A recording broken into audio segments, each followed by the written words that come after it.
안녕하세요. 오늘은 누가복음 16장의 부자와 거지 나사로의 비유에 대해서 알아보겠습니다. 19절부터입니다. 한 부자가 있어 자색옷과 고운 베옷을 입고 날마다 호화롭게 즐기더라.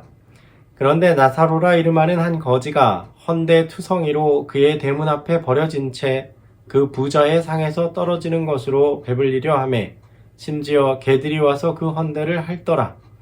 이에 그 거지가 죽어 천사들에게 받들려 아브라함의 품에 들어가고 부자도 죽어 장사되매 그가 음부에서 고통 중에 눈을 들어 멀리 아브라함과 그의 품에 있는 나사로를 보고 불러 이르되 아버지 아브라함이여 나를 긍휼히 여기사 나사로를 보내어 그 손가락 끝에 물을 찍어 내 혀를 서늘하게 하소서.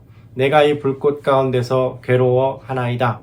아브라함에 이르되 예 너는 살았을 때에 좋은 것을 받았고 나사로는 고난을 받았으니 이것을 기억하라. 이제 그는 여기서 위로를 받고 너는 괴로움을 받느니라. 그뿐 아니라 너희와 우리 사이에 큰 구렁텅이가 놓여 있어 여기서 너희에게 건너가고자 하되 갈 수 없고 거기서 우리에게 건너올 수도 없게 하였느니라. 이 말씀에서 부자가 죽어 장사되고 음부에서 고통을 당하고 있는 것으로 묘사되고 있습니다. 그런데 이곳에서 음부라고 번역된 헬라어 하데스는 히브리어로 무덤을 가리키는 스올과 같은 곳입니다. 그러므로 음부는 죽어 장사되면 의인이건 악인이건 사람이 모두 묻히게 되는 그 무덤을 말합니다.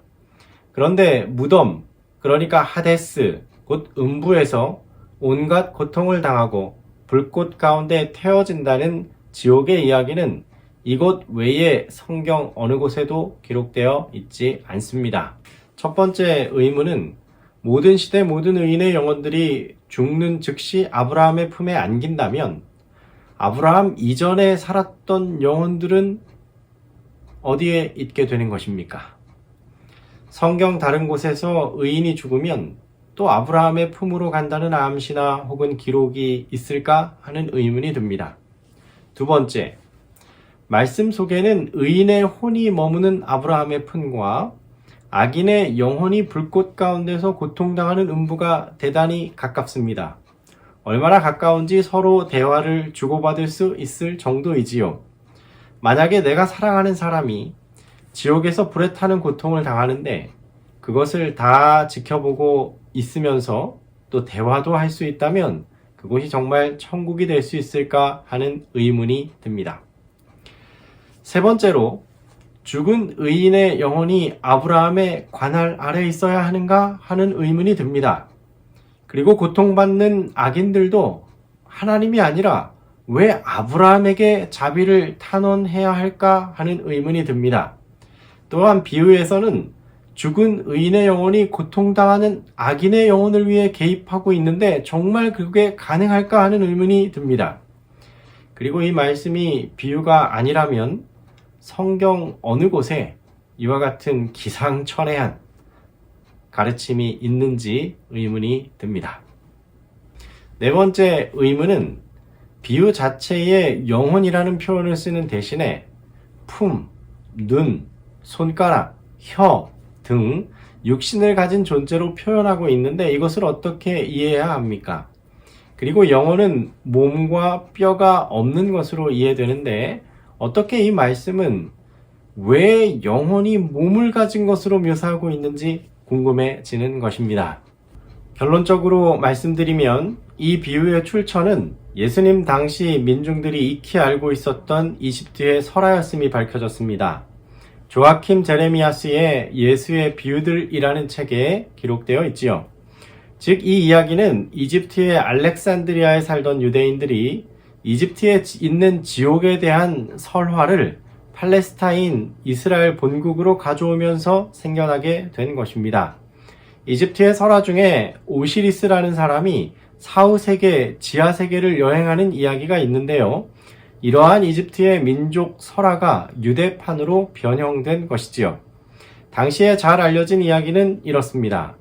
바르마잔이라는 한 부자 세리와 가난한 서기관이 죽어 장사되게 됩니다. 묻히게 되었죠. 이 서기관의 친구가 꿈 가운데서 이 두 사람의 내세의 형편을 보게 됩니다. 즉 가난했던 서기관은 강활한 낙원을 거닐고 있었고 부자였던 세리는 냇가에 서 있었는데 목이 말라 애쓰면서도 물에 접근할 수 없었다라는 내용입니다. 자, 그렇다면 예수님께서 왜 하필이면 이 비유를 사용하셨는지 의문이 듭니다. 누가복음 15장부터 예수님께서는 비유로 말씀하셨습니다.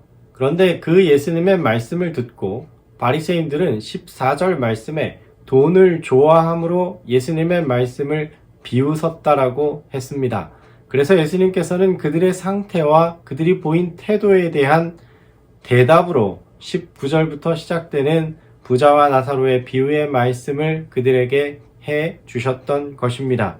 자신들이 가진 재물이 구원받은 표라 자랑했던 바리새인들, 자신이 아브라함의 후손이므로 자신들은 구원받을 수밖에 없다라고 자긍심을 가졌던 바리새인들, 그들을 향한 날카로운 견책의 말씀이었던 것이지요. 자신의 선행과 의로움을 자랑했던 바리새인들, 그 상태를 예수님께서는 정말 완벽하게 지적하여 말씀하셨던 것입니다. 그러므로 부자와 나사로의 이야기는 실제 하는 것으로 받아들일 것이 아니라 예수님께서 누가복음 15장부터 계속 말씀하셨던 비유의 말씀의 연속으로 받아들이는 것이 옳습니다. 그러므로 이 말씀은 비유의 말씀이 되는 것입니다. 특별히 바리새인들의 상태를 꼬집어 말한 비유의 말씀입니다. 그리고 더 재밌는 것은 부자가 있고 거지가 있는데 거지의 이름이 나사로라고 기록되어 있는 것입니다.